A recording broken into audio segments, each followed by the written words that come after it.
It is February 24th, and I'm entering the town of Twin Peaks.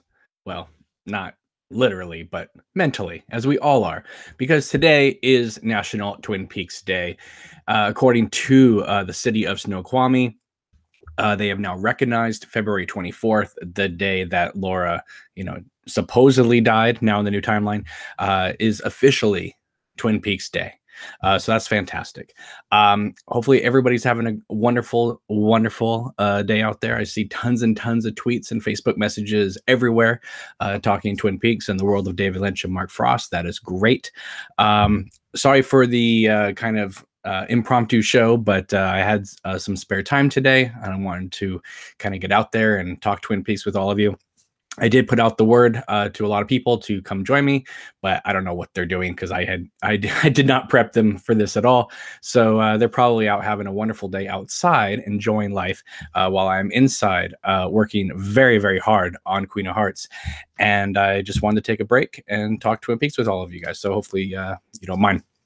I'm going to open up the chat here, and then we will continue the show. Tell me about what you guys are up to today, how you guys are celebrating it, and like what you guys are doing, anything special. I see a lot of people that watched the pilot this morning and tried to sync it up so that Cooper rode into town at 11:30 a.m. their time.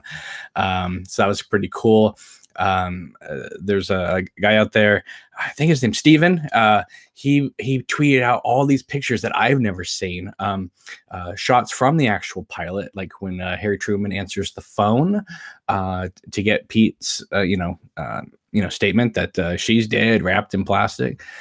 You can see David Lynch's face in the glass reflecting when Josie is talking to Catherine. In the mill, you can see David Lynch's face in the mirror, the reflection of him. I've never seen that before, but he was able to capture those images right at the exact second that his face appears. And so that was amazing. And I love the fact that on Twin Peaks Day, we can talk about everything, celebrate everything. But for me to see something new, that was a big thing.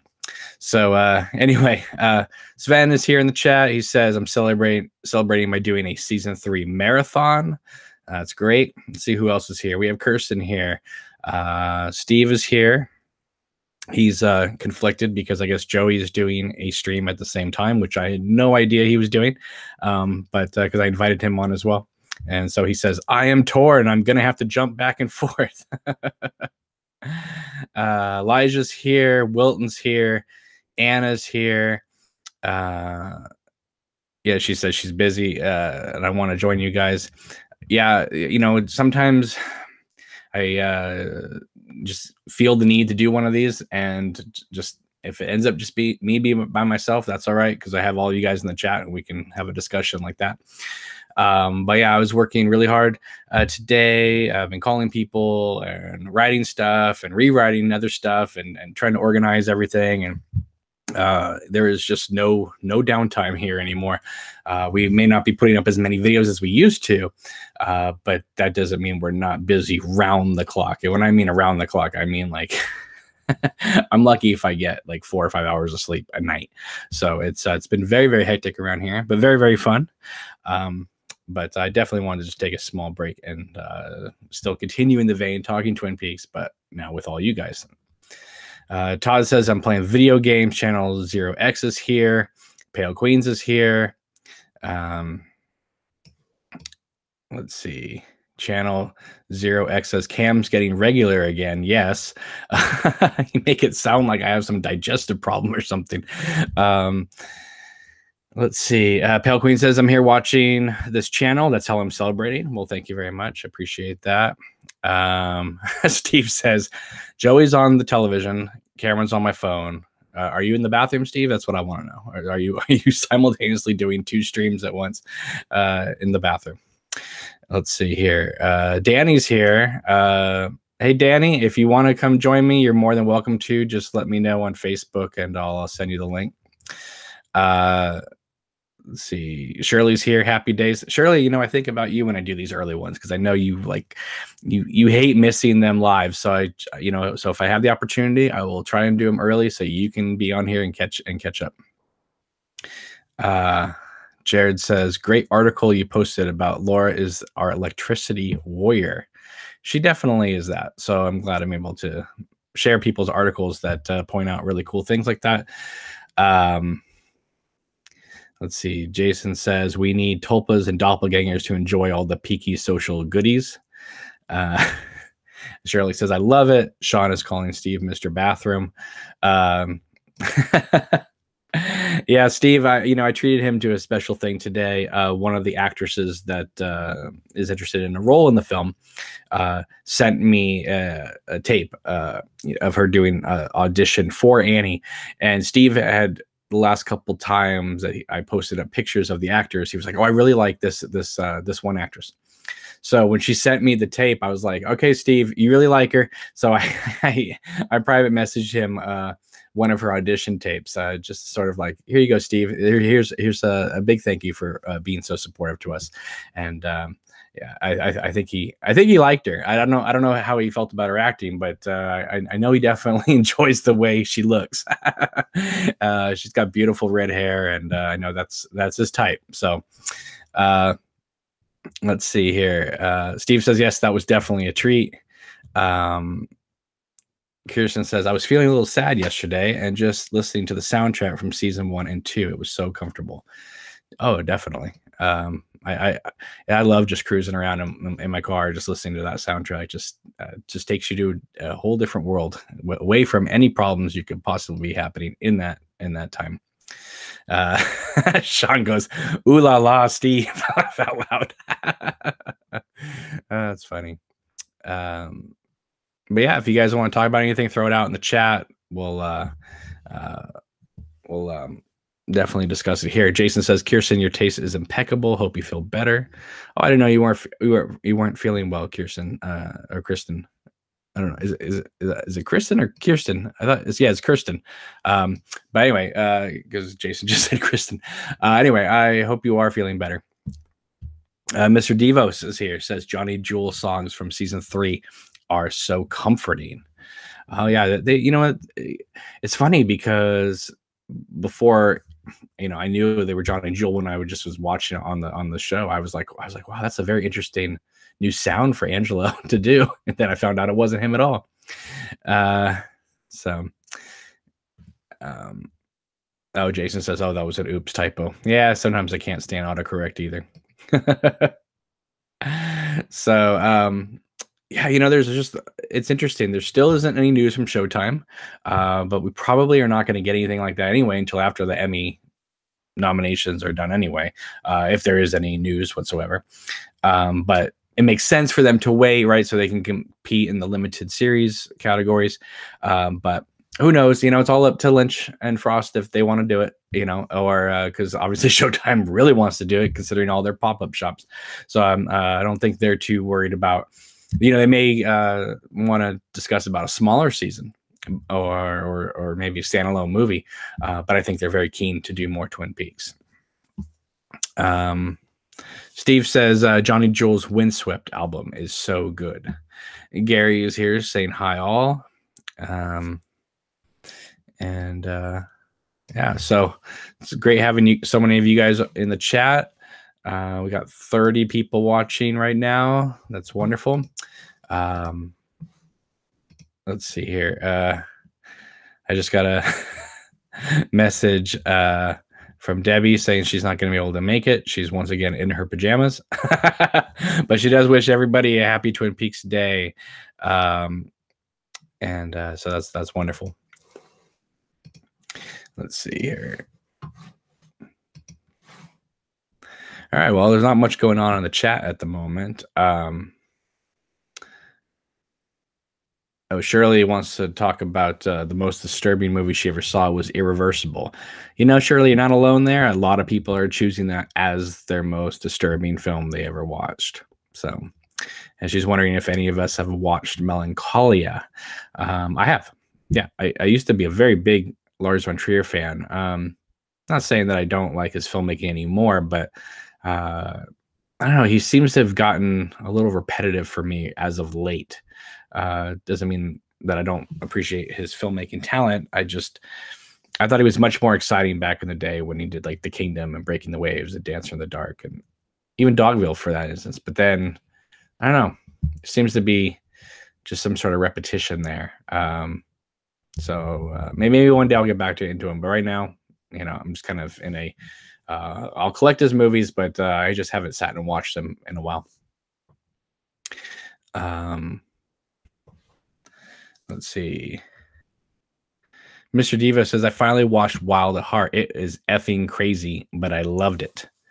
Oh, yeah, it's an amazing film. You can see why it won Best Picture at the Cannes Film Festival. That just screams like original, big, epic film. And it's something that Lynch has never done again since. And so I just love how, it's even the movie's only 2 hours long, and yet it feels like he's going for that giant 1950s cinema scope, VistaVision, kind of epic. And I think the opening credits to me is still pretty much unmatched. There's been a lot of great opening credit sequences, don't get me wrong, but I still don't even know how they did that. I mean, obviously it looks like there's, gas jets, firing, to create the fire.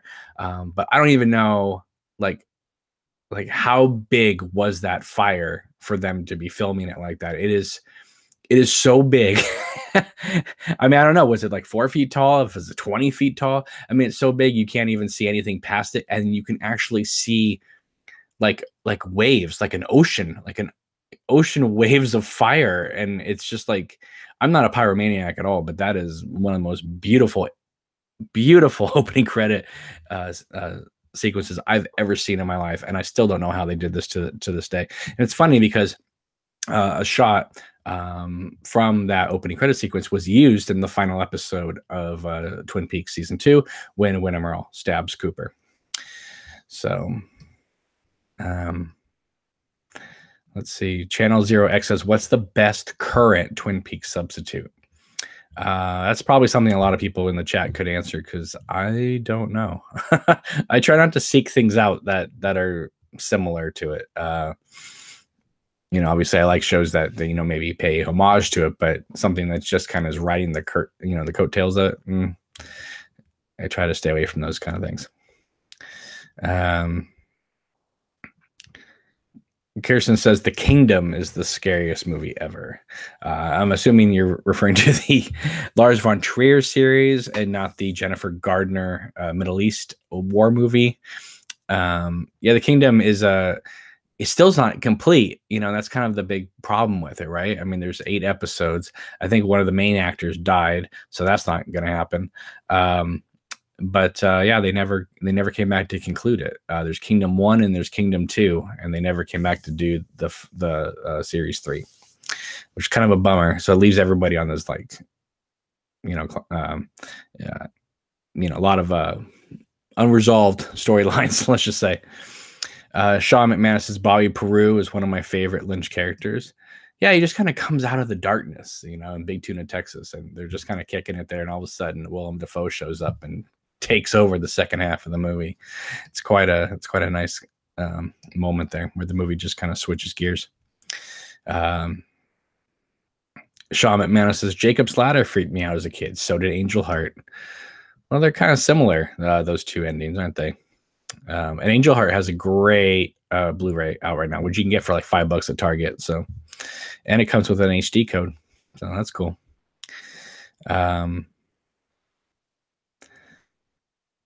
Elijah says the Neon Demon. That's trying to remember the Neon Demon. That's Nicholas Winding Refn, right? Is that him? I believe it is. Channel 0X says Suspiria is my scariest movie. Very Lynchian. Well, it was Lynchian before there was Lynchian. So, Kirsten says, I don't think anything comes even close to Twin Peaks right now. Nothing's even come close in the 25 years between season 2 and season 3. Sean says, what movie scared me the most? Movies right now aren't really scaring me but they get me on like the boo scares, but they don't get me on like the deep scares. Um, I don't know. What movie scared me the most? Um, I honestly I don't know. I think I can think of terrifying like sequences in movies. Um, I think when I was a little kid, obviously The Shining, just because of the mood of it. But then once I watched it the first time, then I grooved into it, and then it never really scared me again. I find really scary movies like interesting. Like I love delving into those worlds. Um, Twin Peaks talks about the small town and the secrets underneath, but you could almost apply that to like John Carpenter's Halloween, right? The idea of the small town with the secret underneath, or Nightmare on Elm Street, right, where the small town and the parents all have a secret underneath. That's another reason why I love Twin Peaks so much, is because it kind of, Lynch is never tapped as a horror director, and yet he always seems to have one foot in that genre. So Pale Queen says the Conjuring movies are fun. Kirsten says the old It is really scary. And the funny thing about the old It from 1990 is, I have commercials for it. And in fact, one of them is on the internet. Years ago, I had a YouTube channel and I posted a lot of stuff from like TV and movies and stuff like that I had recorded. And other people kind of downloaded them and uploaded them to their channel, which is fine because I don't have that YouTube channel anymore. But one of those commercials is for It, and it was a commercial that where they play like the little girl singing the Itsy Bitsy Spider, and you see like all these like clips, and it's really intense. That commercial came from the episode where they discover Maddie's body. That commercial aired during that episode of Twin Peaks, and so when I recorded Twin Peaks that night, I got that commercial as well, and I always thought that commercial was amazing. So I uploaded it on YouTube. Now it's on YouTube now. You can seek it out. It's on someone else's channel, but that's cool. But yeah, that commercial aired during the episode where they discovered Maddie's body.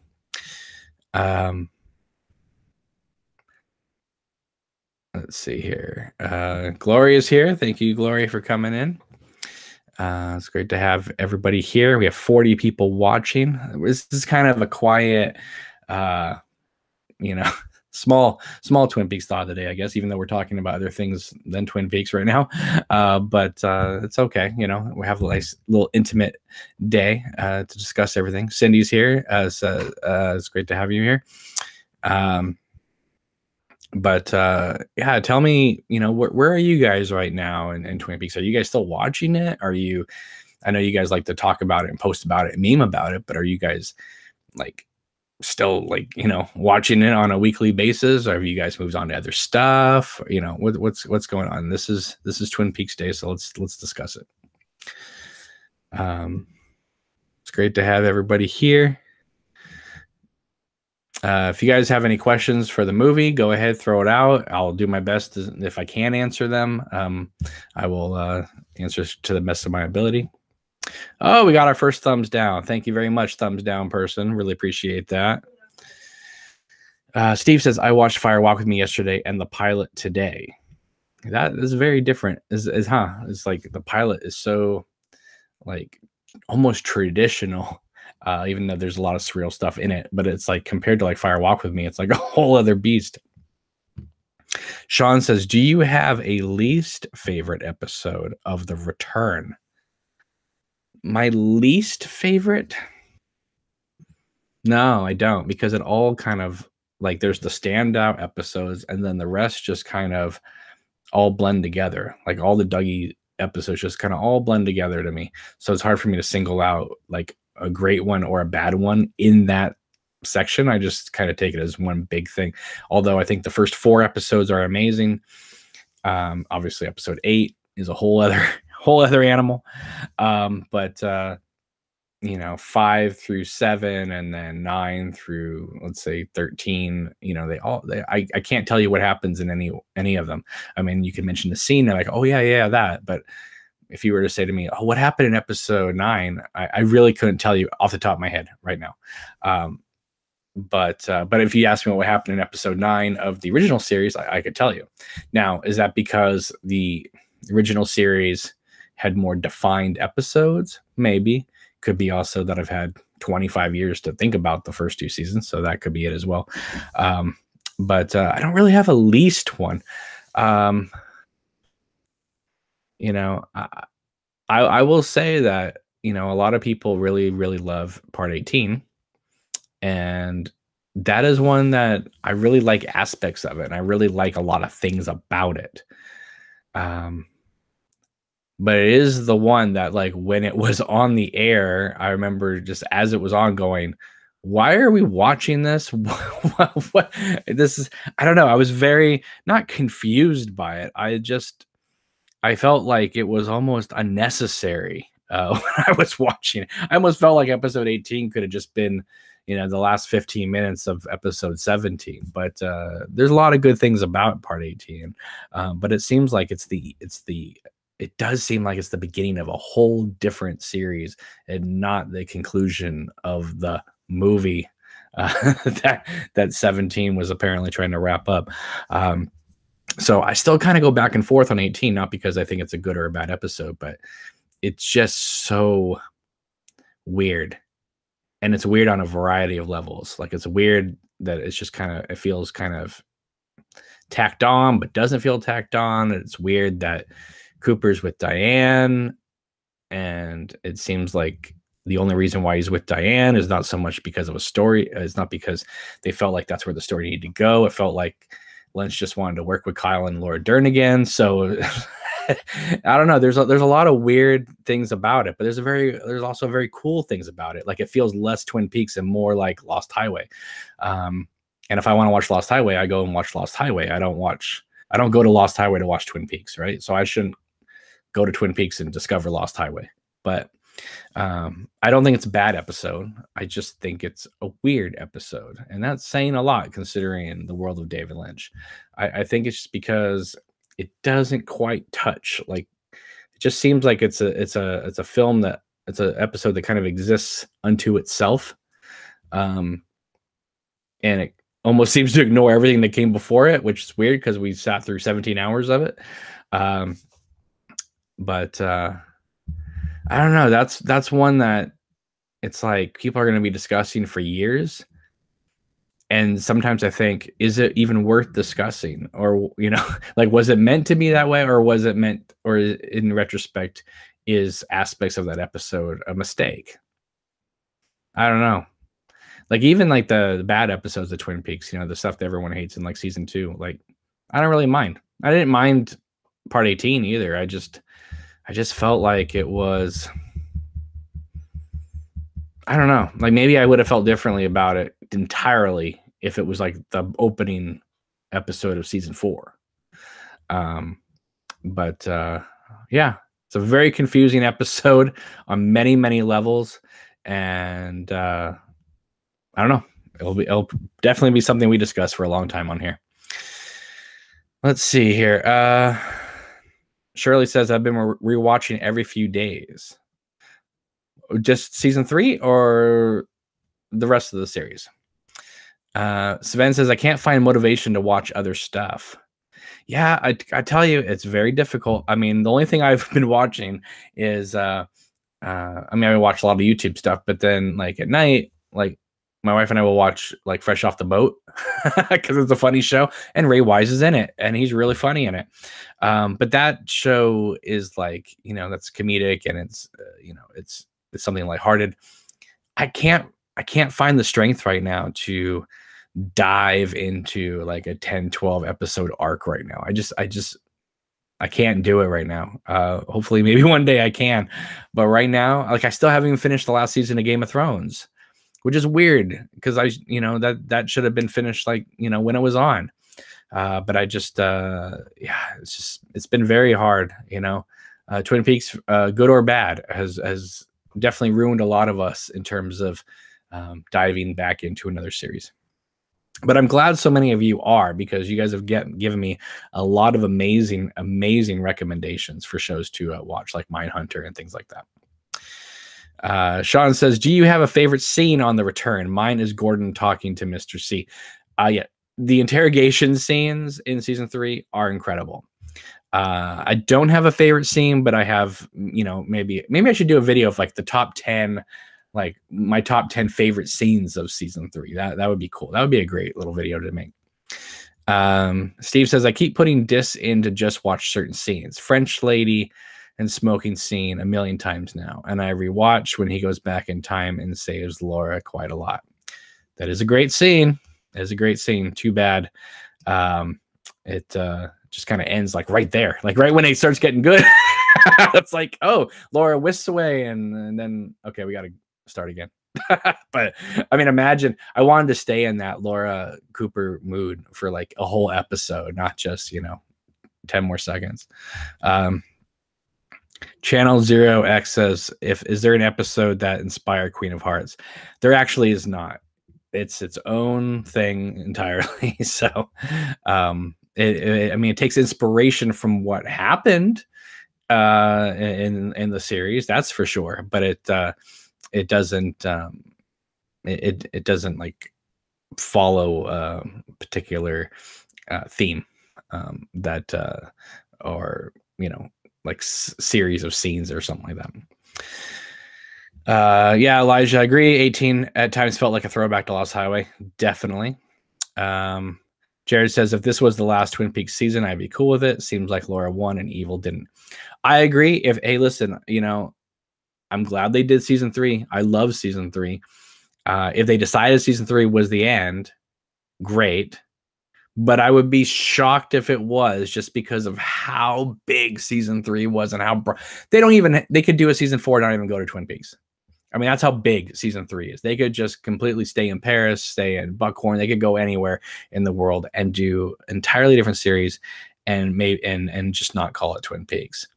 In fact, maybe season 3 would have gone down better for some people if they hadn't called season 3 Twin Peaks, but obviously Showtime wanted to capitalize on that name.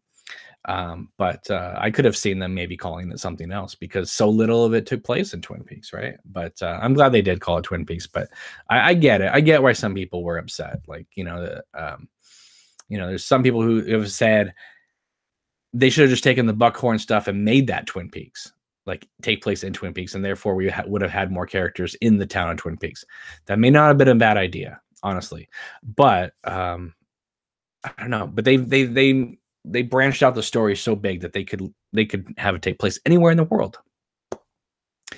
Let's see.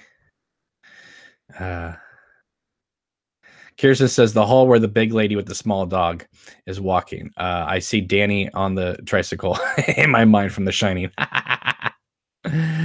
That's funny. Brianne's here. Welcome, Brianne. Let's see here. Steve says, I love how Mr. C talks. Yes, he definitely has a great way of talking. He's just so forceful in those like first 4 or 5 episodes. And then as the season goes on, he becomes less forceful. Like he really felt like a scary presence in those first 4 episodes. And then I wasn't so terrified of him as the series went on. He just seemed like he was dazed and confused, just walking or driving his truck through the prairie lands. Let's see. Jason says, how's the production going for Queen of Hearts? Well, the actual physical production has not started yet. I'm still revising the script, going through tons of actors, and that's like a full-time job as it is. As you can imagine, when you watch movie credits and you see tons and tons of people working on films, that's how a lot of movies get made. Right now, it's myself and a few other people that are kindly helping me out on the side, and so it's going slower than maybe a typical movie would go, but that's okay because you want to dot your I's and cross your T's. But I am very happy with the way things are going. I'm a little nervous. I gotta tell you, I'm a little nervous for one aspect of it. And that is usually if I film things, it's around me. So I know the area, I know, where to go, who to talk to, that type of thing. But some of this movie is going to be filmed in other places, other towns, potentially other states. So I don't know people in those areas. And so trying to make contacts with those other areas and those other people so that things are ready by the time I'm ready to go there, that is definitely something new for me. Not used to that, and it's been a little hectic, to say the least. And trying to figure out actors to call back and that type of thing. And I have like 10 women who could play Annie. I have like 20 that could play Caroline. I only have a few that maybe could play Cooper. I don't even know. I haven't even had them do a camera test yet. And I only have a couple that could potentially play Wyndham Earl, but I don't know because I haven't done a camera test with them either. So it's there seems to be more women that seem more fitting for the film than the men. And Cooper, as we all know, Kyle MacLachlan is the man. So there's no replacing him as Dale Cooper. That's never going to happen. But the role is, because it deals with Caroline and Wyndham Earl, it's a much younger Cooper. So that to me kind of frees the actor up a bit because he doesn't have to put on that Kyle MacLachlan impersonation. He can do his own thing because it is younger. It's before the transformative moment, in Cooper's life, the tragedy of Wyndham and Caroline and all that. So that in a way will make it easier for the actor. But, as I said before, I'll say it again. David Lynch lucked out entirely by finding Kyle MacLachlan for Dune, which of course, he hired him for Dune, but he also hired him because he knew he wanted to do Blue Velvet right away after. And Kyle MacLachlan has something that I've never seen another actor really be able to do, which is have complete, wonderful, boyish good looks and a superior intellect at the same time. I've never seen another actor really be able to do that on that scale. And what's weird is when Kyle MacLachlan is playing in another person's movie or TV show, and sometimes he's excellent. But a lot of times you see him being misused as an actor because they don't know how to utilize his strengths. And that's something Lynch was always able to do. So, I'm not really looking for a Kyle MacLachlan lookalike, but I definitely want somebody who has a similar aura that you would believe would become that Agent Cooper who drives into Twin Peaks on February 24th, 1989. So that's been part of the challenge. I'm sure there'll be other questions coming up, so I'll take it. But hopefully that answers your question, Jason.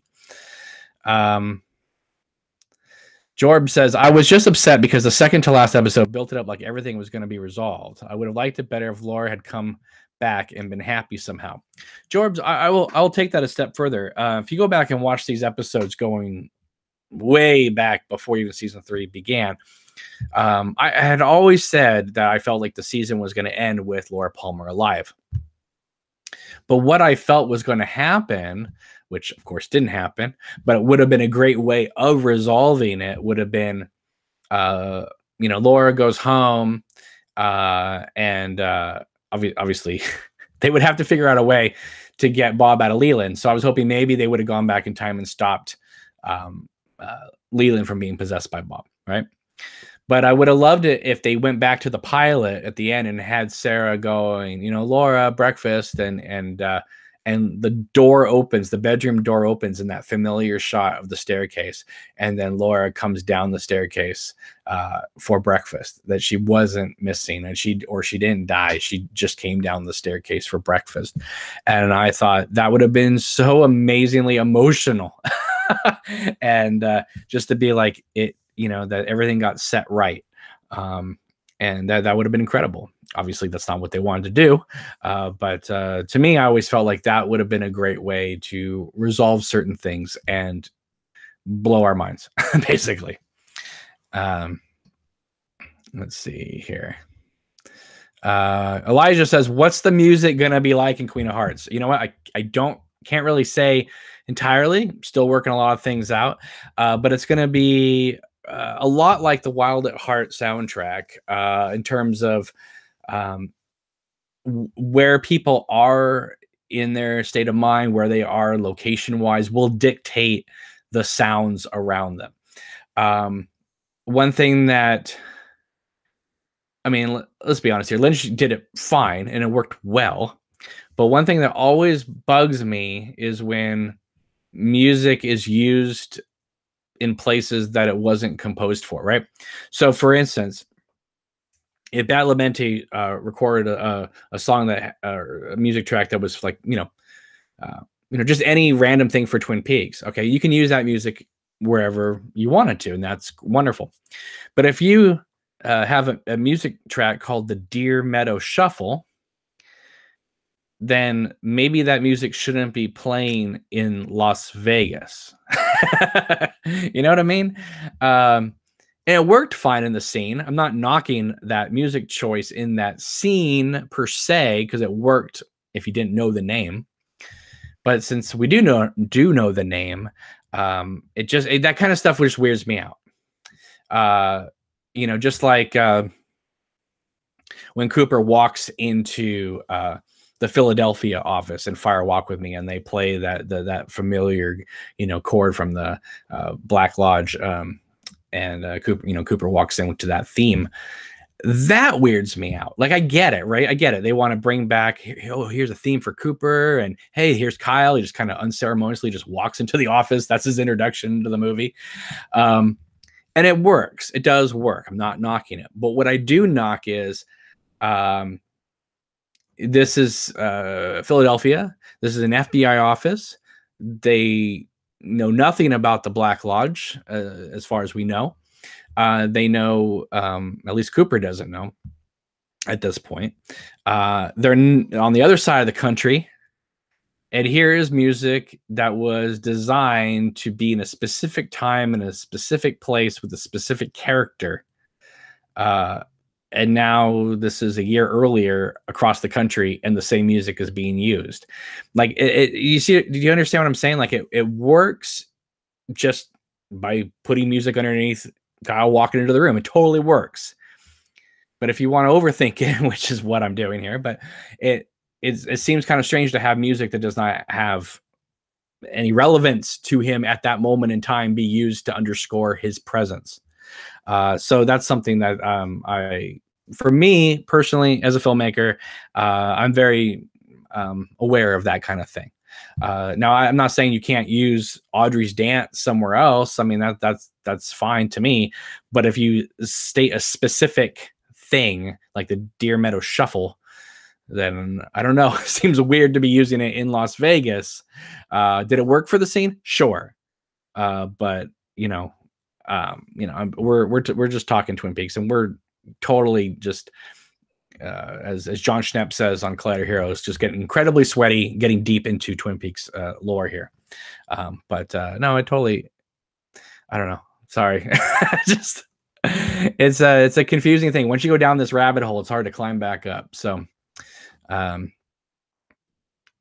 Sean says Cameron's favorite scene is Got a Light. It is definitely not my favorite scene. I don't think it's a bad scene, but it's definitely not my favorite scene. Let's see here.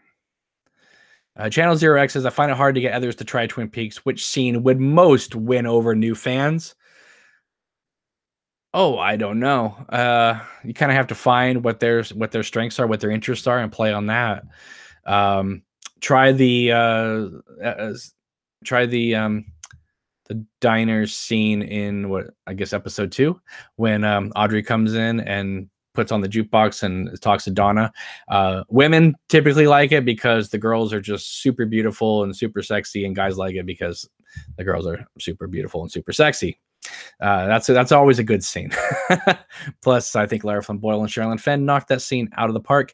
And when you see Doc Hayward sitting there with Eileen at the table, I always love that scene because the cookie jar that's on their table, or I think it's maybe on the ledge right behind them, that's the same cookie jar I had growing up, which was really bizarre when I saw that.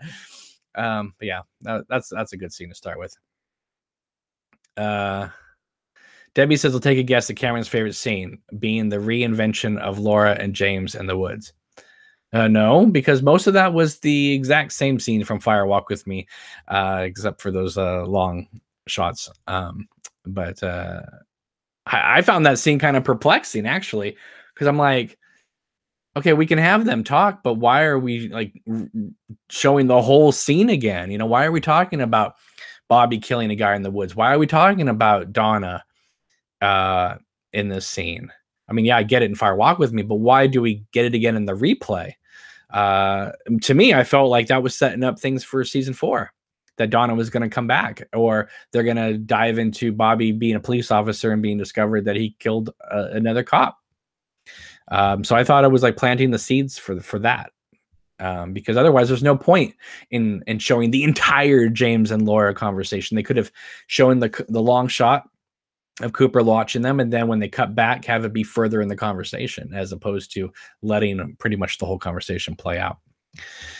Kevin says, this has probably been discussed before, Sarah Palmer being the frog moth girl. So has the evil of Judy inside her. How does she give birth to Laura and goodness? And how does the Laura orb fit in? So many questions. Okay, and obviously it's pretty much whatever you want it to be. But let me tell you how I see it. I do not think that Judy is inside Sarah Palmer right off the bat. Okay. Me personally, I think that the frog moth is inside of her. It's sort of like a cancer cell, right? You don't have cancer, but you have the cell inside of you that could develop into cancer. So she was one of many that had this sort of cancerous frog moth thing inside of her. I believe that when Judy explodes out of that glass box at the start of season 3 and kills Sam and Tracy, that's where Judy now goes. She follows toward the beacon of that frog moth to Sarah Palmer in Twin Peaks. And that is when Sarah is taken over by Judy, after Judy gets out of the box, or the experiment gets out of the box. Because if you don't follow that logic and you go, okay, Judy was always Sarah, then there'd be no point for the doppelganger to be seeking out Judy when Bob, that's in the doppelganger, was in Leland and therefore married to Judy for 20 years. Like, he would not be needing to seek out Judy if he was married to Judy for 20 years. So I believe that Judy came into Sarah Palmer after that glass box incident. So that explains why she was able to give birth to Laura. The Laura orb fit in. Again, this is something that a lot of people, have ideas about. Obviously, you see the giant or the fireman watching the screen, and you feel like, okay, like him reacting to the atom bomb sequence is why he creates Laura and sends her to Earth. But the thing is, though, is that the giant's lair, if that is the White Lodge or whatever, it doesn't exist really in terms of time and space, right? I mean, just anything could be in there at any moment. Future is a past, right? So what I believe in looking at that scene, I believe that when the orb is being pulled out of, the fireman's head, that is the moment when Laura in the Red Room in season 3, episode 2, is floating up into the air. And when the orb gets shot out towards the screen, that is when Laura flies away, right? Because there's so many things of sync where you can sync things up, right? And I believe that's one of them that you could probably do that with. Because when the orb is going towards the US and you look at it on the map, right when the orb is flying just about to touch Odessa, Texas, it fades out, if you go by the map. So did the giant really send the orb to Washington State to save mankind from Bob and everybody? Or was that the giant sending the orb, sending Laura basically to Odessa, Texas? It's obviously deliberately obscure, right? Because they fade out, so you can draw your own conclusions, and that's the genius of David Lynch. I personally am choosing to look at it as him sending her to Odessa, Texas. Do I think people are wrong if they say no, she's going to Washington? No, because I think, like the Giant says in the season 2 finale, it's one and the same at this point. So,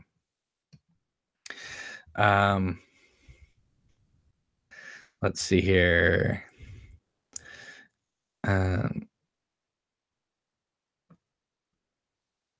Wilton says the frog moth for me is a symbol of growing bitterness and disappointment. You know, if Bob is, if we can believe what Albert says, the evil that men do, then how do you explain Sarah Palmer sitting back and doing nothing and letting her daughter get abused like that? So I think Judy, at least in this season 3 incarnation, is meant to be just that. That Judy is the representation of the other person who sits back and lets abuse happen, not necessarily as the abuser, but as the one who kind of sits back and allows it to happen. Mr. Petrovi says, I agree on something you said once before. If there is a season 4, they should do for Cheryl Lee what season 3 did for Kyle. Absolutely. Absolutely. Kyle is the man. Don't get me wrong. Cheryl Lee, though, they really didn't utilize her much in this last season. She was great at what she was given to do, but I would love to see an entire season revolving around her. I don't care if it's Carrie Page. I don't care if it's Laura Palmer. I don't care. I want Cheryl Lee to have the starring role. Now, Kyle would probably be a co-starring with her, but I think that Cheryl Lee should be given a lot to do. She should be the main protagonist, I believe, in season 4.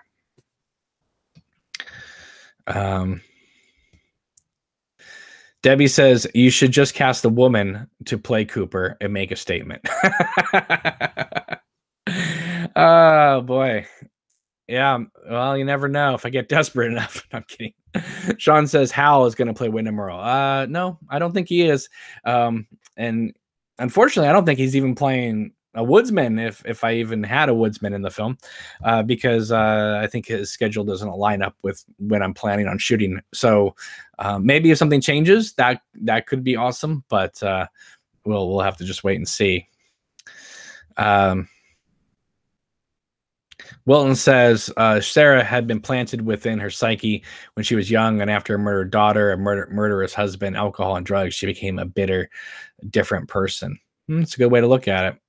It pretty much is seems to align with a lot with what you just suggested there.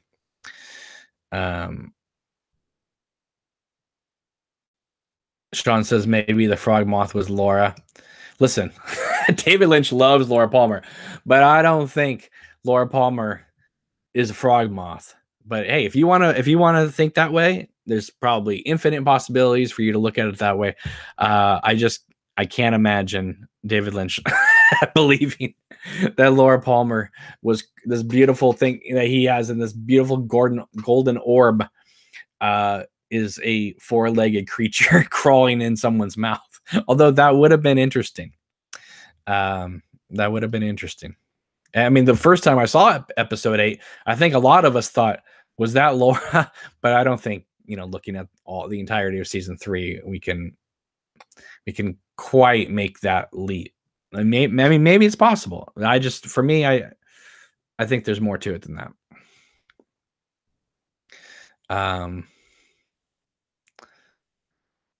Okay. All right, now we're getting into some discussions here. Wilton says Judy could have come from her dimension through the portal. She didn't. What she did was send eggs with evil things in it. I want to know what else were in those eggs. And we know Bob was in one of them, or one of the orbs. But what else did she send? It's almost like Lynch is suggesting that, that the atom bomb was the birth of, a whole new evil, and that brought a lot of just pure evil into this world. There was pure evil before, but this took it to a whole other level. It's sort of like what the Jehovah's Witnesses actually believe it or not. Jehovah's Witnesses believe that that 1914, believe it or not, was the year that God expelled Satan from heaven, and that I remember asking once, 1914, like, where'd you come up with that number? And that's when they theorized when the world turned from war, the way it was, to like World War I, where things got, planes and machine gun artillery and that type of thing, and how we went from just walking and horse and buggy to all of a sudden now we have all these planes and different ways of traveling. And they said that, in 100 years, like so much has happened in the last 100 years that didn't happen in the previous 500 years.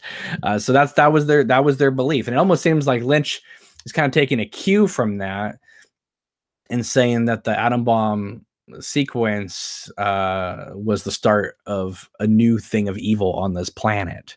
So yeah, I used to go. I went out with a girl once that was a Jehovah's Witness, and so that's how I know all this stuff from that. Okay. Steve says Judy definitely came through the box at the start of season 3, like she was called. I assume that they were doing naughty things in front of the box. Hey, remember, fear and love open the door. I don't know if what you can call what they were doing as love, more lust, but still, it's in a similar camp.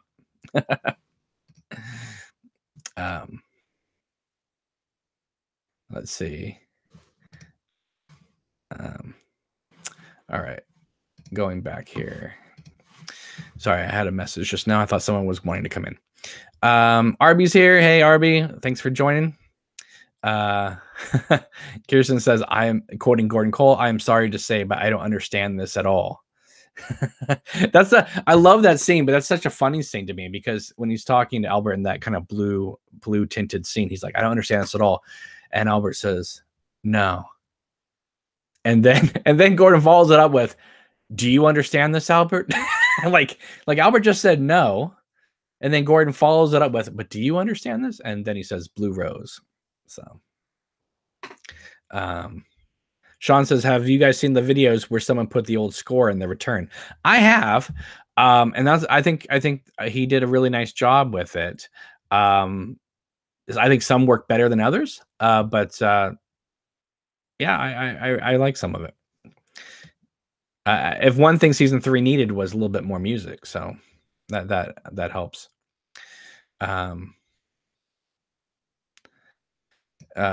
Sean says, oh, there's a Mr. C scene in the motel with the old music. Yes, there's like 8 scenes that guy did.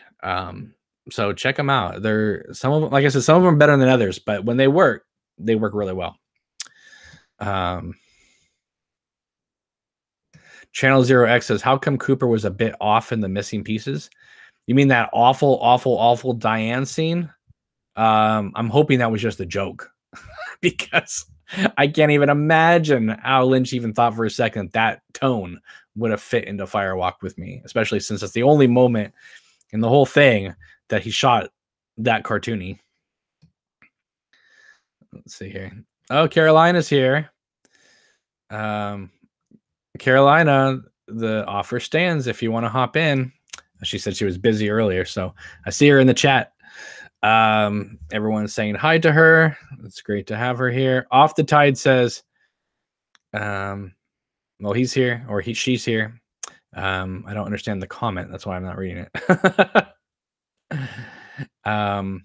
Sean says Jade gives 2 rides. You know what?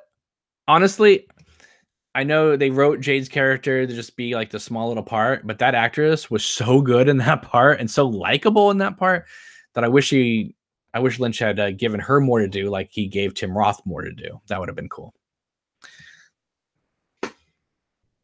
The Nightman Comet says, I think my favorite scene in season 3 might be the Mr. Jackpot scene in the restaurant with Badalamenti's piano score going. I have no idea why it's my favorite. That was a beautiful scene because it felt like things were coming together, and that music, while it's its own original thing, starts off with a similar chord note like the Laura Palmer's theme. And I'm telling you right now, if that piano player had started playing Laura Palmer's theme when Cooper was looking at the pianist, I would have lost it. But it didn't go there. But I did not expect the older lady to come back, but when she did, I was so happy because it was like David Lynch does Forrest Gump, where it's like a character who has no idea what he's doing is making the lives around him having better existences in the world. And I thought that was incredibly moving, incredibly touching, and a wonderful statement that you just being you can change the world entire. And I thought that was perfect.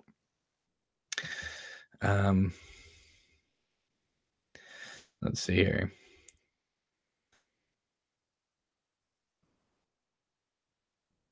Someone says, "Oh, Strong says my favorite, Steve's favorite scene is Dougie eating cake." I gotta tell you, it made me hungry. It made me hungry. So, Channel Zero X says Mike was maybe Mr. C's mystery caller. Soon I will be with Bob again. It's very possible. It's very possible. Hopefully that didn't amplify too much.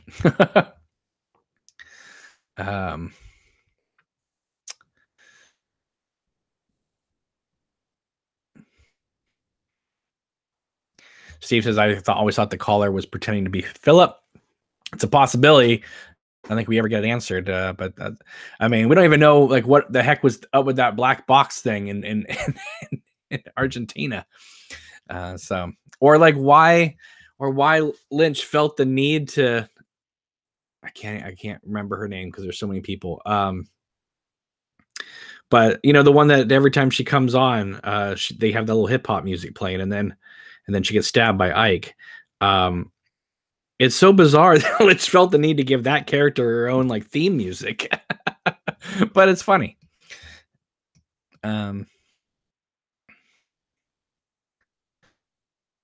Steve says, I agree about Cheryl Lee 100% for season 4. I want it to be all her all the way. Todd says, is Mandy going to have a role in Queen of Hearts?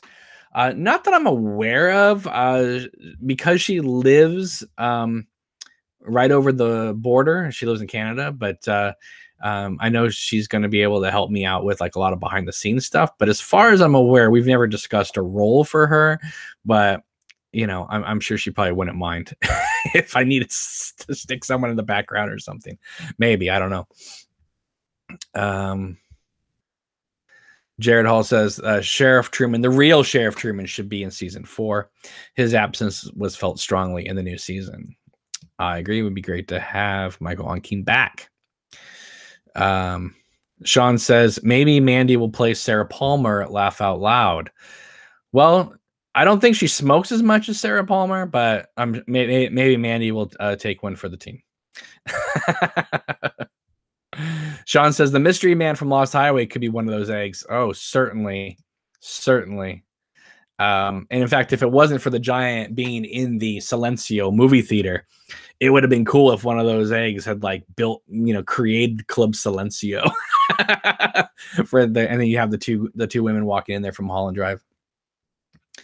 As Lynch just said, Lost Highway is set in the same universe as Twin Peaks. I think a lot of his movies are set in the same universe as Twin Peaks. Yeah.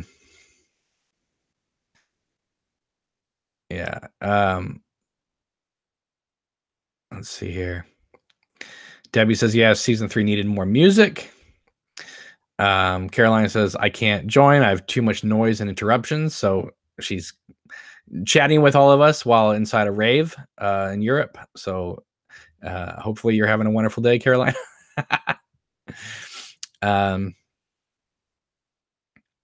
Debbie says, my excuse is that it's the UK time, so I'm permanently in my pajamas. Well, maybe one day you'll be back on the video. Mr. Petrofsky says, I just watched Mulholland Drive the other day. Naomi Watts is unbelievable.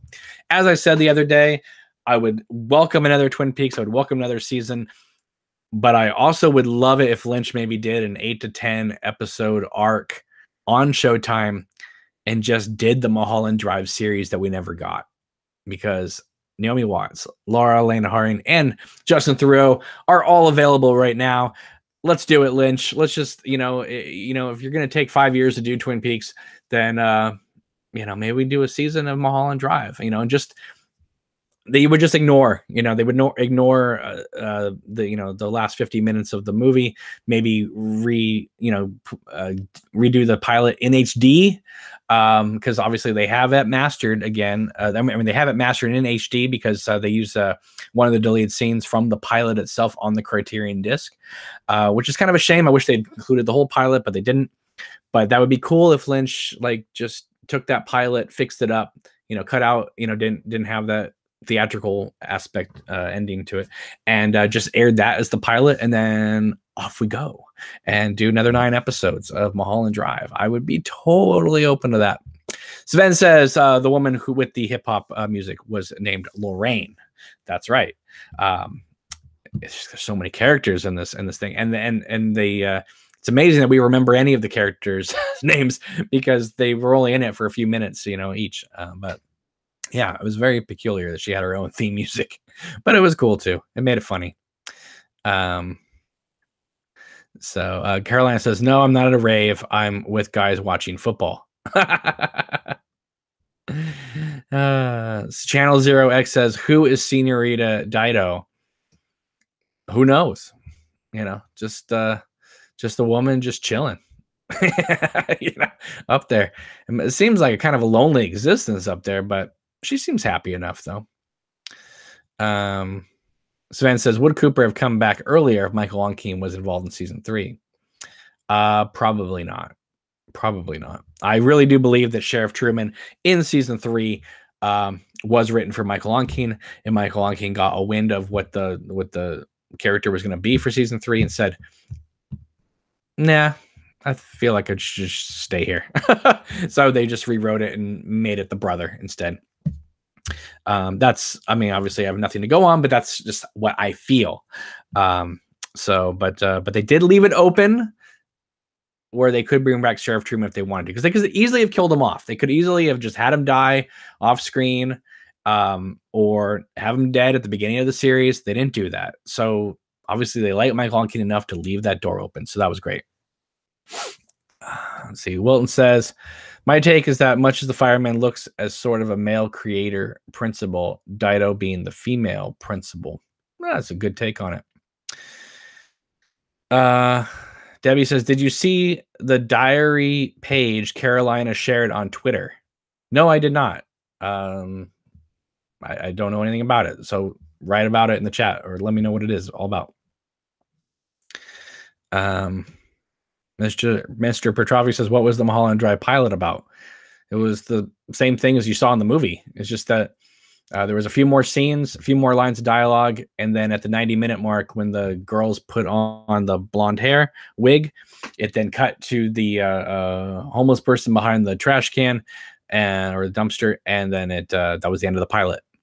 Whereas obviously in the movie, Lynch took it another step further. But it just cracks me up when you watch the movie, because it's like, for the most part, it's an ABC TV pilot. And then the moment it switches over into a movie, well, now they're naked, now they're lesbians, and now the F word is being shouted around for the last 50 minutes of the movie. It's hilarious because it's pretty G-rated, PG-rated, for the first 90 minutes, and then the switcheroo happens, and we are in a whole different world.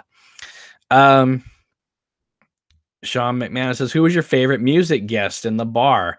Mine was Julie Cruz, and I liked Eddie Vedder. Eddie Vedder's was good. It was a great song. And of course, it helped that it was followed up right by that weird, awesome Audrey moment. I was like, what? Up next, Audrey's dance. Oh, okay. I think that was probably one of the few moments in the series, in the season 3, where we can say collectively as fans, every single one of our mouths dropped when that announcer said, next up, Audrey's dance. Maybe some of us like certain things with Dougie. Some other people said, nah, I didn't like that either. But I guarantee you almost every one of our mouths dropped for that moment there. Favorite musical performances. Obviously, Chromatics. I did like the girl band. I'm not going to say because everyone makes fun of me whenever I mispronounce French words. Oh, who's here? Oh, Richard's here. How's it going? Hello. How's it going? Not bad, thanks. It's the man with the haikus every day. 17 syllables at a time. So people are asking, what was your favorite musical group in season 3? I was saying obviously Chromatics and the girls who end episode 4. I think the Rebecca Del Rio No Stars is a beautiful song, but I felt like, I know I'm in the minority, but I felt like that performance of it grinded that episode to a halt for like 7 minutes. Like I love to listen to it in the car. I love that song in the car. But when I watched the episode, it just breaks the whole thing, and I'm just like, okay, I can't have, like, maybe if they use that song and then they like used it to underscore like some scenes or whatever, or a montage of something happening, then sure. But like that was a long song to like sit there, because the episode was only like 49 minutes, and then with that song it took it to like 57 minutes, but it was like the last almost 10 minutes of the episode was one song. So I'll be honest, I got up early in the morning to watch that episode, because it was I think that they were on about 3 o'clock in the morning here in the UK. So I set the alarm and I got out of bed about 6 o'clock in time to watch that and then go to work. And I think I was so tired by the time I got to the end of that episode and the song kicked in. I thought, yeah, this sounds beautiful, but I can't be doing with it at the minute. So I'll just fast forward it to make sure there's nothing else at the end, and then watch it properly later on. So the first time I went through, to be honest, I didn't watch the whole thing. Right.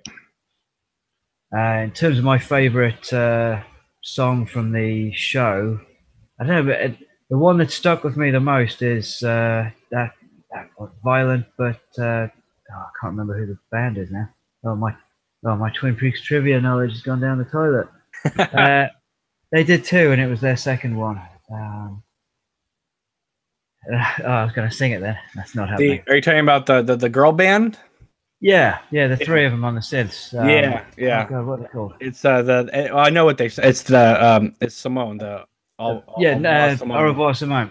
Yeah, and that's the only. My wife got me their album for Christmas as well, and I've had that on in the car. It's pretty good. Right. Yeah. That's a good one. Yeah. So congratulations on your film, man. It's the first time I've spoken to you since. It's all happening. Yeah, it is. Yeah. I'm about to pull what little hair I have out of my head. That is a full-time job. Yeah, I can imagine.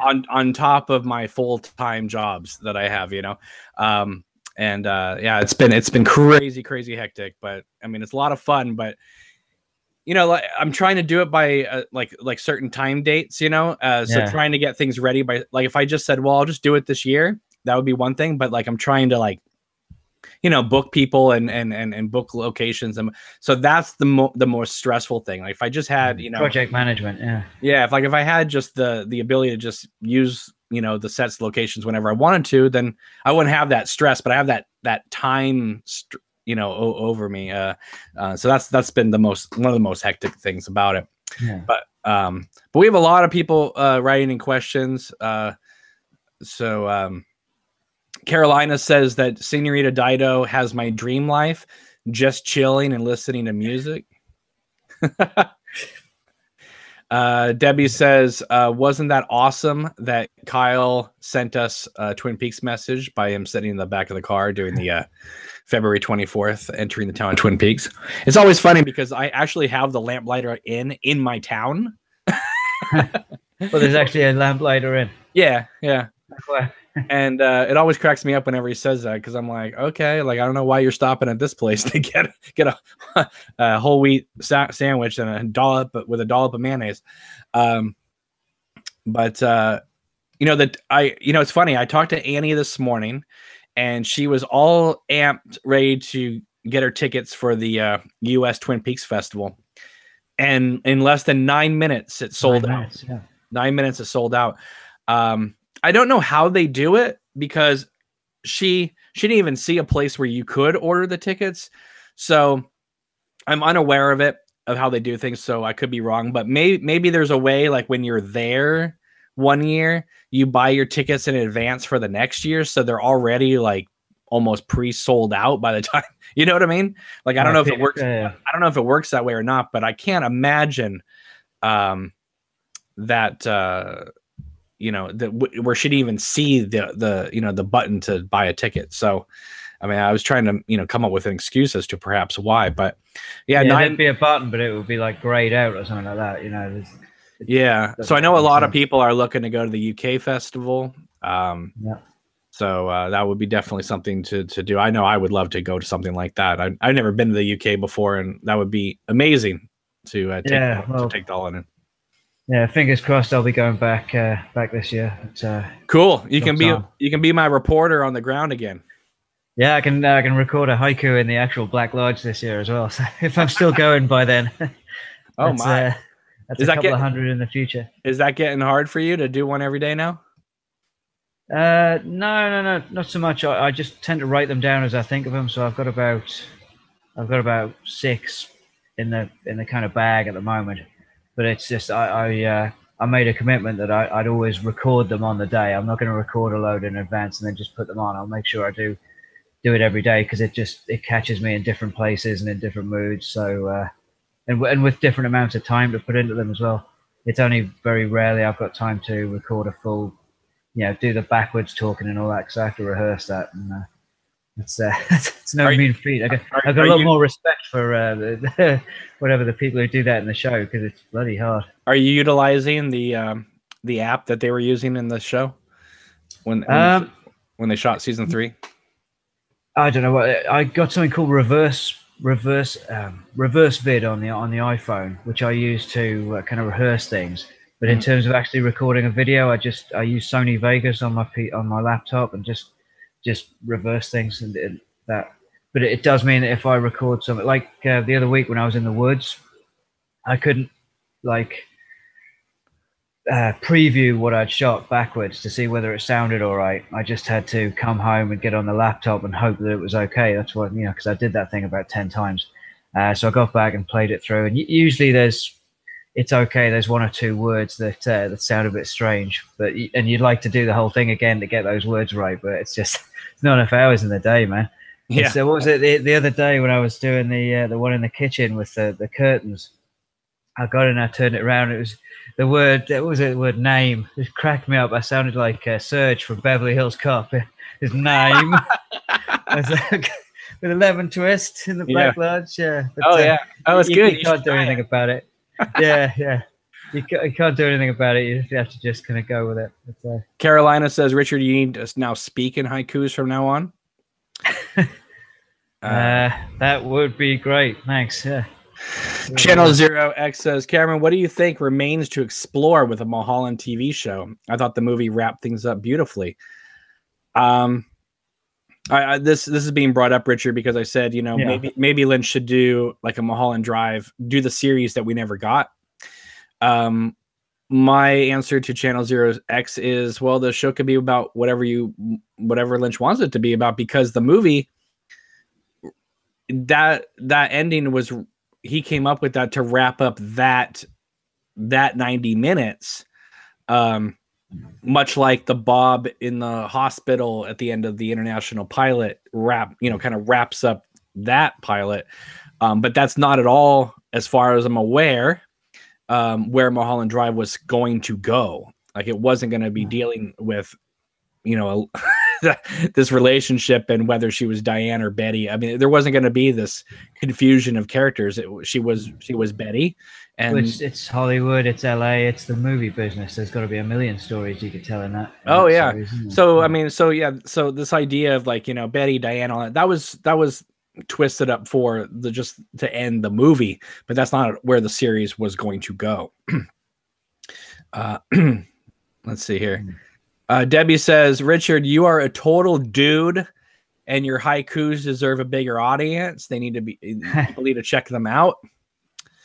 Thank you so much. It's lovely that there's so many people who do watch them, to be honest, but and the lovely comments that I get and all the support, it's fantastic. I think it took people a little while to realize what you were doing, and now that you keep doing it, now it's something people are really looking forward to, the first couple of times they were like, what is Richard doing? And now it's like something that is it's on everybody's to-do list, is to watch your new haiku. So Well, when I look back at the first one, and I'm kind of kneeling on the kitchen floor as well, I did it by the washing machine, and I just, what was I thinking then? You know, what was that about? But I think, yeah, it's just being in a different place and coming up with who it's going to be about today. It's lovely, and I keep getting a bit worried about whether am I going to keep having ideas, but then new things come out. Like this evening's was just completely out of the blue. I just suddenly started thinking about Ben Horne in his Civil War gear, and I think if I do go to the Twin Peaks UK Festival this year, I'm definitely hiring a Robert E. Lee outfit and going as Ben Horne with a full-on cigar and everything. But that one just came to me while I was in the kebab shop. So I thought, oh hell, I'll just go back to the car and record that while I wait for my chips. So. That's hilarious. Uncle Traveling Matt in the chat says, I want a Wally Brando road movie. A mix between Rebel Without a Cause and a splash of Eraserhead. That would have been great. That'd be cool to see. Jason says, Richard is the poet laureate of the Twin Peaks fandom. Poet laureate. Oh, wow. Lovely title. Thank you. Yeah, I've never written poetry before either. Like, I think I wrote one in university, but it's never been something I write stories or stuff like that. But I think just with the haikus, I just wanted to do something short so I could do a quick video and then be out of there. And it would be something that I'd be able to do without much hassle because, I've got the job, I've got the baby, I've got the wife to look after, I've got another baby coming any day. And it was something I could do quickly. But then I thought, I can't call myself a poet if I'm just writing haikus because, I don't know, they're quite simple. So I thought I'd try my hand at a couple of sonnets and they've had a lovely response from people as well. And it's just really fun to try and squeeze it all into a structure, of syllables and stresses and stuff like that. It's a good challenge. Right now, I'm driving around listening to this Cheryl Lee audiobook of The Secret Diary, which is quite paranoid to listen to while you're driving around town getting groceries. That's a dark book, man. Oh, definitely. Yeah. It's a book that when my mom gave it to me for Christmas when I was 14 years old, when it first came out, she was like saying, she goes, I don't know if I should be giving you this. And I was like, just give it to me. Because, I was like, it's a character in a TV show, Yeah, how bad can it be? Open up the pages, see all those capital letters. No, close it. Yeah. So, no, I got your. I was watching your show the other day, and I saw you talking about the competition they were running as well to write the diary entry. So I entered that, and I think they're going to announce it today as well. So I'm waiting to see. Oh well, good luck to you on that one. Yeah, cheers. And that was it. I just I looked through the Laura Palmer's Secret Diary and just looked for one of the pages that had been ripped out and read what had come before and what came afterwards and tried to fit in something in the middle there, which took me to quite a dark place in itself. There's quite a bit of horror in that book.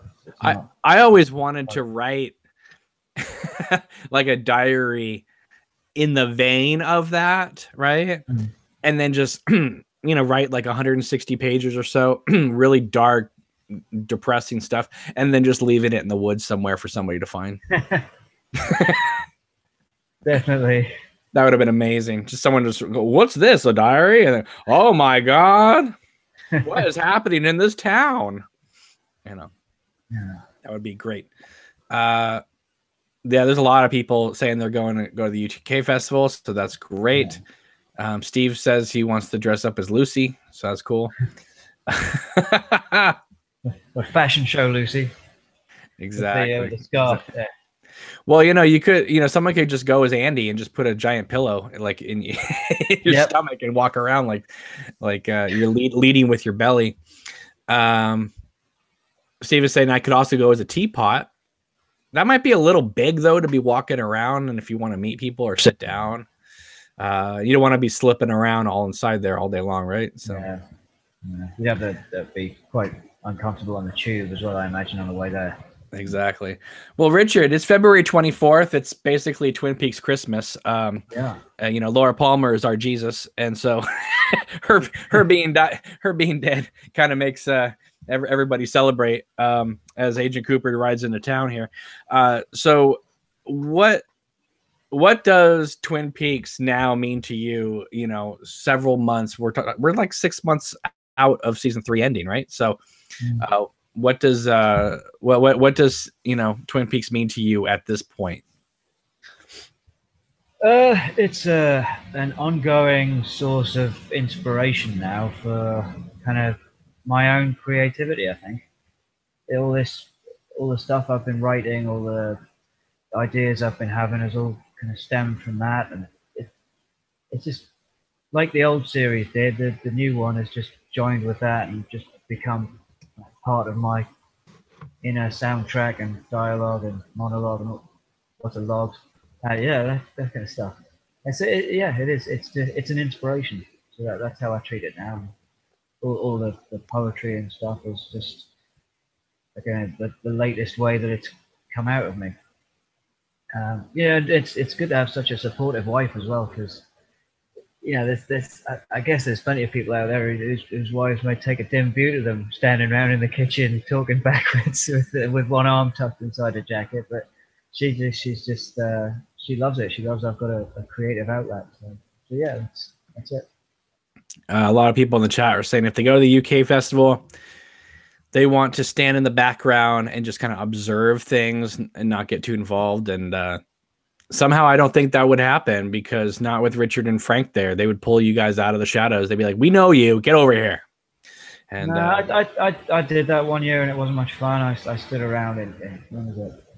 2016, I think it was, and I went and I don't think I spoke to many people while I was there. I just kind of watched and observed, and I didn't have a lot of fun really. But then I went last year and I was just, I came out of myself a lot more. And after I spoke to you online and I saw Frank on there, I went up and introduced myself to him, and we had a good chat and we talked to a load of people, and it was just a lot more of a community experience. I can be quite self-conscious and shy, believe it or not, so it was just nice to come out of my shell a bit more, and hopefully if I go again it'll be even more the case. Well, Richard, I have to say that I want to say thank you so much, by the way, for I think you wrote 2 blog posts on your site telling people about Queen of Hearts, and I know that really helped get the word out there. So I want to thank you for taking the time to do that, because I wouldn't be where I am right now without your help and support. So thank you so much. I really appreciate it. No, thank you. I did feel when I put those out, I'm kind of preaching to the converted, because I think a lot of people who see my stuff are the same people who see yours, and I think, am I just sending it out to people who've already seen it? That's why I was on Twitter and I said, I'll try something new. I'll look for loads of crowdfunding Twitter accounts about this and that, crowdfunding app, crowdfunding source, so all these different things that I then followed and copied them in on this the project, and nothing, didn't hear anything back. And then what was it after that? The blog post I wrote, I think I put that out to loads and loads of people. I copied everybody in it, and loads of views. And I looked at the people that actually clicked on the link, and it was something like 2. And so, nah, it's 2 people, great.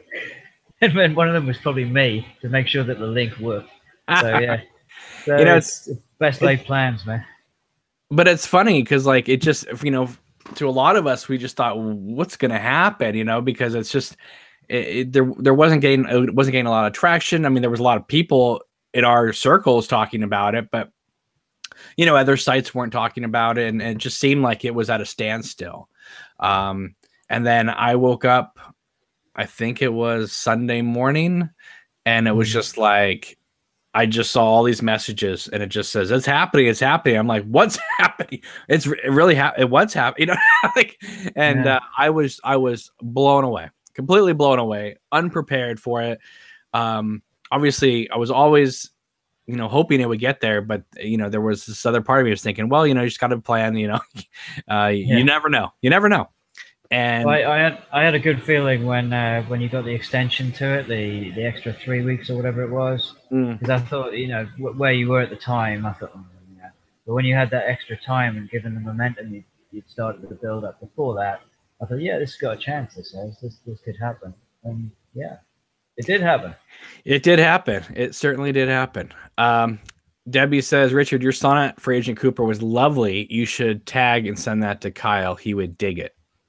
Oh, I did. I think I probably made a mistake though, because I decided I was going to put that out today, but then I saw the other day that, and this is how much I'm not a stalker, that I didn't know it was his birthday the other day. You'd think I did since he's my hero and all that, but I didn't know. So then I found out it was his birthday. So well, I'll put it out now, and I'll tag him in it. So dear Carl McLachlan, I met you in the late '90s at Heathrow, and you were a real gentleman, and I'd like to give you a birthday gift of this sonnet. So I did that, but he didn't see it. But to be honest, he's got 190 odd thousand followers on Twitter. He's probably jammed up with stuff.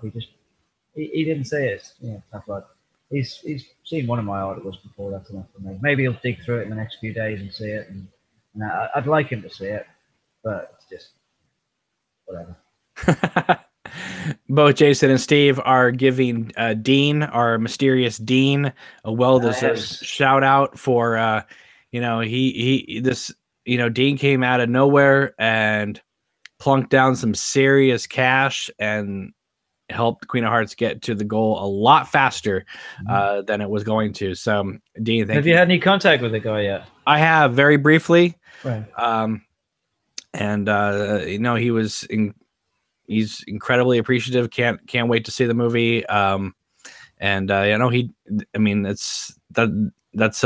quite a chunk of change to throw down. Yeah. To be able to see what happens to Annie. So that's I'm working round the clock tirelessly to make sure that it is everything that we want it to be. I was thinking today though, just because of the some people that come onto this YouTube channel, I'm going to be working around the clock, throughout this year, putting everything together, getting it all together, just getting everything the way I want it to be, put it online, and within the first minute, someone's going to thumb it down. I know it. Oh my God. Some of these people on YouTube just drive me nuts.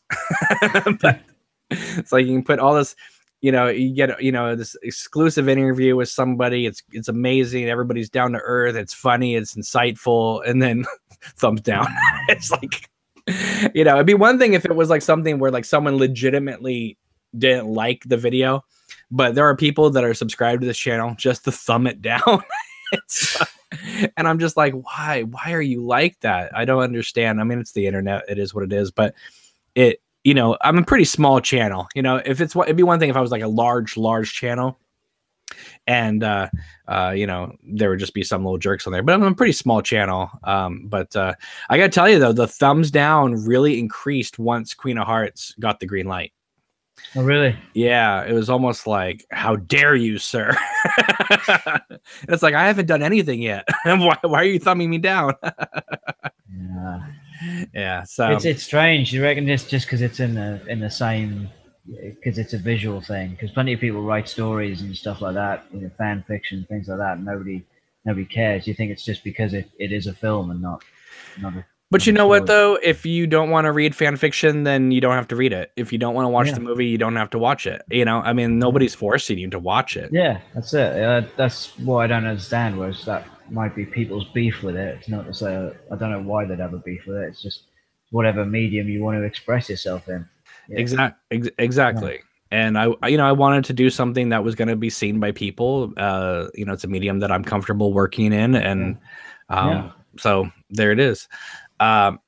Carolina says it's much easier to criticize than to actually make something. Oh, completely. Yeah. But it'd be one thing if like somebody watched the movie and was like, I really didn't like it. Thumb down. But the people who thumbs things, thumb it down the first minute that it goes live. Debbie says, exactly, Carolina. I wish I had the talent and the cojones to do something like that. Kirsten says, the week, and especially the weekend when Queen of Hearts was wild and funny. It was crazy. That was a crazy weekend because I was just like, anything could happen. Anything could happen. And it was just like, and then, when my live stream got pulled and it was almost like this deliberate sabotage attempt. And then it's almost like the movie got funded, not only because people wanted to see it, but they wanted to kind of, give the middle finger back to all the people who were, trying to shut me down. And so that was great to feel that kind of love and support. It was amazing, absolutely amazing. Yeah. Sean says, yeah, they're just jealous that we reached the goal. Hey, I just want to, since you brought it up, I just want to shout this out. Even though the Indiegogo campaign is technically over, it is still open. If you do want to keep contributing money towards the film, because a lot of people were saying, "Oh, I wish you could extend it to June or whatever." Well, it is extended. I mean, it's over, but it's still open so that if you want to throw in $1, $5, $10, $20, whatever you guys want, that would greatly help, because Indiegogo takes a percentage out of what I raised. So they took close to 3,000 out. So that's very much that's quite a dip, right? Yeah.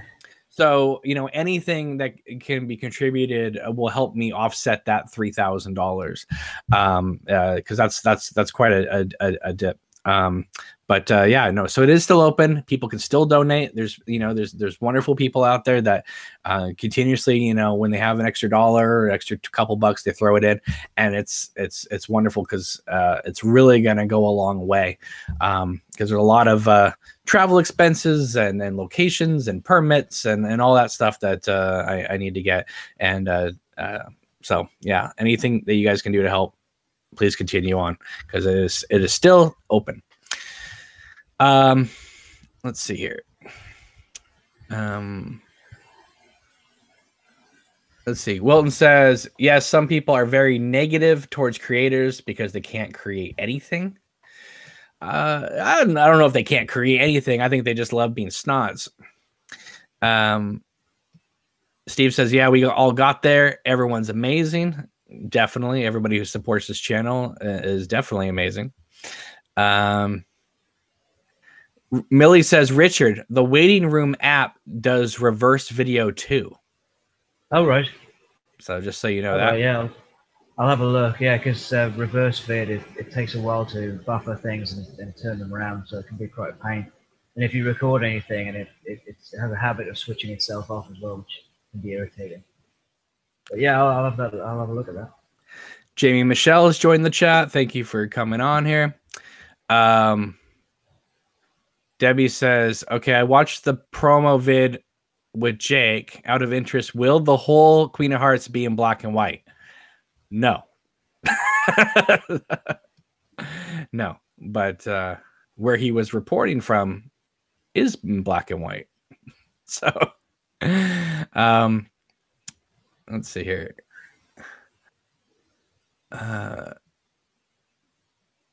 Wilton says, I was lurking on another channel the other day and I saw a bunch of shameless people bashing on Cameron. It was awful. Yeah, people don't. I got to tell you, I mean, there's a lot of people who love and support me and this channel and the people we have on this channel, and that's wonderful. But there is, for whatever reason, there is a group of people out there that don't like me. And we saw them try to take down, the campaign and the channel and all this other stuff, and try to do some serious damage, but we prevailed. So obviously they know that they can't shut us up. So that's great. And I think that I am very, very proud of the community that we have built here. I think that there's a lot of you guys on Twitter. I got tweets the other day saying, Cameron, you got me addicted to Twitter. And there's a lot of people on there that have never been on Twitter before, and now you guys are on there, and it's incredible, and it's a lot of fun, and I'm just so happy that we're all kind of in contact with each other, and it's been just a wonderful thing getting to know each and every one of you, and so if anything, I mean, obviously, making Queen of Hearts is a great, wonderful thing, but honestly, getting to know all of you guys over the last year is the best thing. It truly is. I feel like I've made some great friends across the world, and that no TV show has ever done that. I mean, at least for me. People in the chat earlier were saying, what TV shows can you compare to Twin Peaks today? Well, I can't compare any TV show to something that brought me what I feel like are going to be great friends for the rest of my life. So Well said. Um, Yeah, I've had a Twitter account for years, and I've spent years with like maybe getting 1 or 2 notifications per week, both from my brother. Right, and now all of a sudden I wake up and there's like 20 or 30 notifications. Oh, what the hell? What's going on? So yeah, it's all these new people who are following me and I'm following. Yeah, like you say, it's a great community. It's a lot of fun. So yeah. Yeah, let's see. Oh, they're still talking about mean people in the Twin Peaks community. There's mean people in every community, guys, you know. And some people just delight in being jerks. They just God, yeah, you should get on some of those Star Trek Facebook groups. They're fun when you start. Oh, yeah. I wrote something a while back about great female characters in science fiction, and I happened to include the that Michael Burnham from the new Star Trek series. Oh my God, the amount of hate I got on like Star Trek Facebook groups because of that. Some guy even accused me of being like that I was a promo agent for the show, and I was making money by writing this stuff about Michael Burnham. So I sent the guy a message saying, "No, I don't believe me. I don't get any money for this. But, thanks for reading anyway." I've said this before. I'll say it again. The world of Twin Peaks, the world of David Lynch, because he taps into realism and surrealism and dreams and that type of thing, that you get a different audience than you would for some other shows. And so you get like a lot of like wonderful, awesome, amazing people. And you have people that also, might be on the loonier side of life.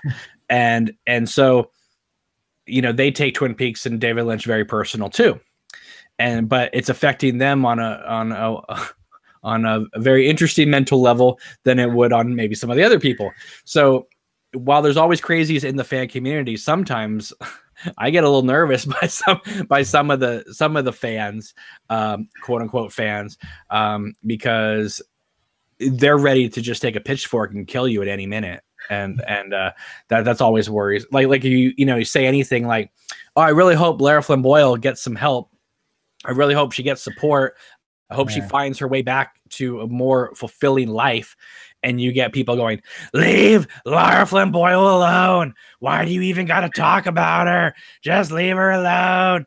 It's scandalous to talk about it. I'm unfollowing your pages. You suck." I'm like, oh my God, like you can't even wish someone well without people being all attack. So, that's just the way it is, I guess. But let's see here.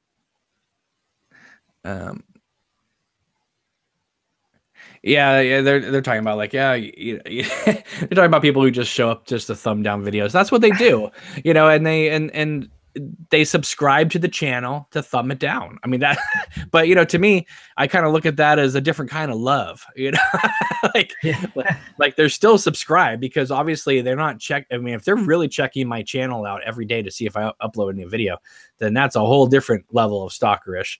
But no, they have to be subscribed to know that a video is going up. And then when the video goes up, they just thumb it down. Anyway, Debbie says, "I love the fact that Twin Peaks Day has been such a big thing this year. It's been a sad, lonely day for 27 years. Yeah, I mean, I want to bring it up again that the city of Snoqualmie has made it official Twin Peaks Day. It's kind of funny that it took this long for it to happen. Back in 2003, when I visited the area, there was no mention of Twin Peaks. There was nothing in any store. Nothing. They kind of just swept it under the rug like it was something that happened a long time ago, and that was it. It's great to see them embracing it. That would have been that's really cool. I remember when I went to Snoqualmie, and that was 2001, and there was the little gift shop just down from where the Double R is. And that was the only place in town where I could, apart from the Double R, I could find any reference to the thing at all. It was a map, I think a mug and some stickers, and that was about it. You wouldn't know apart from that. Yeah, I mean the T-shirts were gone, all that stuff, was not non-existent. Millie's here saying, "I assumed for 27 years that every day was Twin Peaks Day." Haha. Yeah. Wilton says, "I'm happy that this is a special day now where I can meet beautiful loonies all around the world. Definitely. And also, it's great to see that Twin Peaks Day was trending on Twitter, which is something 119 wasn't doing in January. So that's cool. That means there's more people talking Twin Peaks today than there was last month. So that's great. Jason says maybe we should decorate a Douglas fir tree today.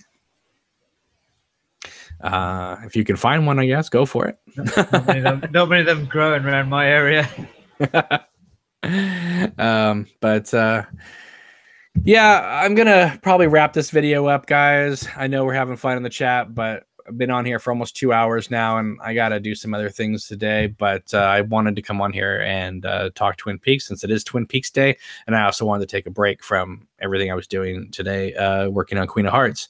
Richard, I seriously, thanks for coming on. Thanks for having me, man. It was a pleasure. I'm happy to have you on here, and it's great to talk to you. And I'm glad your haiku thing's a success. And keep posting them everywhere. And I know people are going to continue watching them. And are people like, have you gotten a lot of subscribers to your YouTube channel yet? A lot more than I used to. I think I've got 21 now, which is wow. That's consider I had none a few weeks ago. That's brilliant. So why don't you give your YouTube channel a shout out so people can run over there and subscribe? I think it's just called Richard Austin. I think that's just the name of the channel. AUSTIN. It might be Richard F. Austin, but you can follow me on Twitter at Richard F. Austin, and all the links will go up there every day. And RichardAustinWriter.com, and I'm on Facebook as well, Richard Austin Writer. So yeah, all the many places to find me. So, yeah, just again a big thank you to everybody who's been watching and commenting. It's just all the lovely things that people say just hit me right here, and it's just a beautiful community to be part of for that, and I can't thank you enough. So yeah, I'll just do it again anyway. Thank you. And watch tonight is me yelling like Ben Horn into the microphone in my car. I was going to do that one outside the kebab shop, but there was a guy at the bus stop, and I thought the shy Richard came out. Yeah. Well, what I wanted at some point is to do this on the street and have everybody on the street shout, "What the haiku?" when I turn around. But, yeah, that's just some weird fancy.